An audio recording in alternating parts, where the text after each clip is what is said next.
themselves and dividing themselves, just as the Christians and the Jews, and then ask, are we also in the lizard's hole? Have we abandoned Muhammad alayhi salatu wasalam and following them as he prophesied? In fact, he prophesied something worse than that. He said, sallallahu ta'ala alayhi wa sallam, يُوشِكُ أَن يَأْتِيَ عَلَى النَّاسِ الزَّمَانِ, that there will come a time when nothing will remain. يُوشِكُ أَن يَأْتِيَ عَلى النَّاسِ الزَّمَانِ لَا يَبْقَى مِنَ الْإِسْلَامِ إِلَّا اسْمُهُ. There will come a time, he said, most certainly, when nothing will remain of Islam but the name. The religion is gone.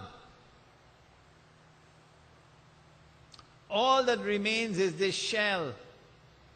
The rice grain gone. All that remains is the husk. He said that time will come.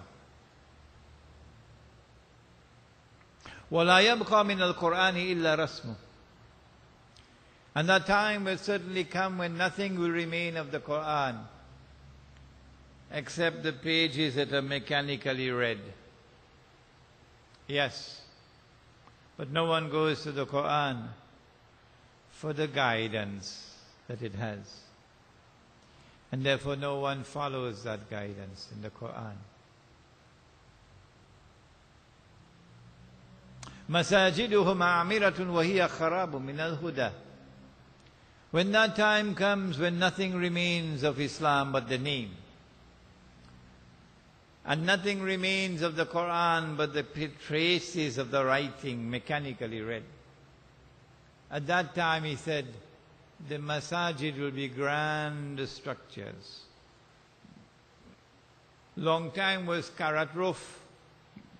When rainfall used to leak and used to be mud walls. But when that time comes when nothing remains of Islam but the name, the masajid will be grand structures, multi-million-dollar buildings, iron and steel, but devoid of guidance. عُلَمَاؤُهُمْ شَرُّ النَّاسِ مِمَّنْ تَحْتَ أَدِيمِ السَّمَاءِ. The religious scholars who support such a blind people, the religious scholars who are embraced by such a blind people, who are holding on to nothing but their rice husk, those religious scholars, those ulama, would be the worst people beneath the sky. مِنْ عِنْدِهِمْ تَخْرُجُ الْفِتْنَةِ وَفِيهِمْ تَعُودُ. From them will emerge that which will constitute fitna for the people. Tests and trials, corrupting them. And they'll become the centers of fitna. The house burning down. And the scholars of Islam may even know that. And they're lecturing long, pretty lectures. Wah. But their house burning down. And they can't even see their house burning down. Or they know their house burning down, but they're afraid to say it. Because you might lose your green card. You might lose your job. You might lose your salary. You might lose your popularity. So you keep quiet. They will be the worst people beneath the sky, said Nabi Muhammad alayhi salatu wasalam. If you think that situation is bad, listen to this one. Listen to this one. It is the day of judgment. The hadith is in Sahih Bukhari. It is repeated 4 times in Sahih Bukhari by 4 different companions of the Prophet alayhi salatu wasalam. So it is known as mutawatir hadith. When a hadith comes from only one source, it is known as ahad. But when it is repeated by several companions, it is called mutawatir.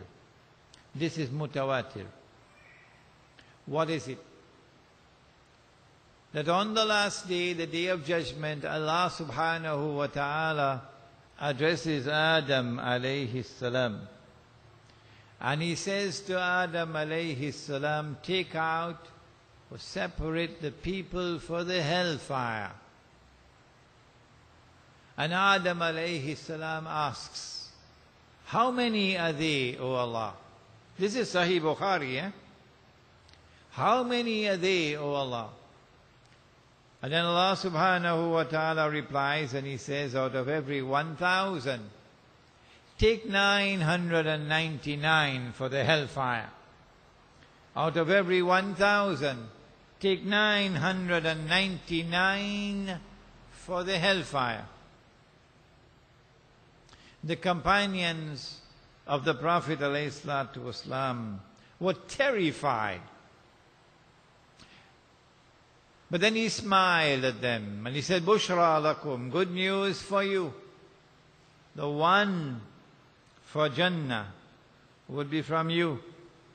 Meaning, someone who truly follows the Prophet alayhi salatu wasalam.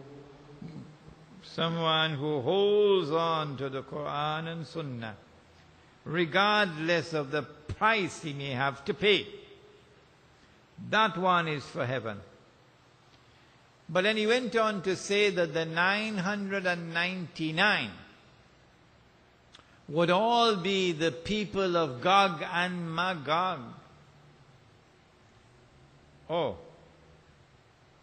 that means that the subject of Gog and Magog is an awesomely important subject. How many people bother to teach this subject? How many times have you ever heard anyone talking about Gog and Magog? None. I have lived my entire life studying Islam. No one ever spoke on the subject of Gog and Magog to me. None. No teacher, no school, no institution, no Maulana, none. Now that's strange. Because if 999 are going to be the people of Gog and Magog, what it implies is that one people, namely Gog and Magog, one people are going to succeed in getting all of mankind, illa masha'Allah, all of mankind to follow them instead of Muhammad alayhi salatu wasalam. To imitate them, to become carbon copies of them. So even while the man says he's a Muslim, and now one says he's a Hindu, and now one says he's a Christian, and now one says he's a Jew, in fact, they're only holding on to their rice husk. When they say they're Muslim or Hindu or Christian or Jew, they have effectively joined the Jamaat.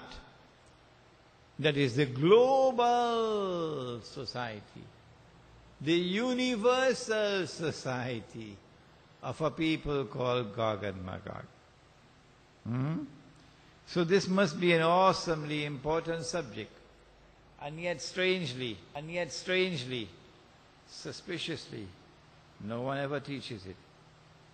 Where are we today on this 12th of Rabiul Awwal? Where are we today in the Muslim world? Do we still follow the Prophet alayhi salatu wasalam, or have we abandoned him? This is the subject of our lecture tonight.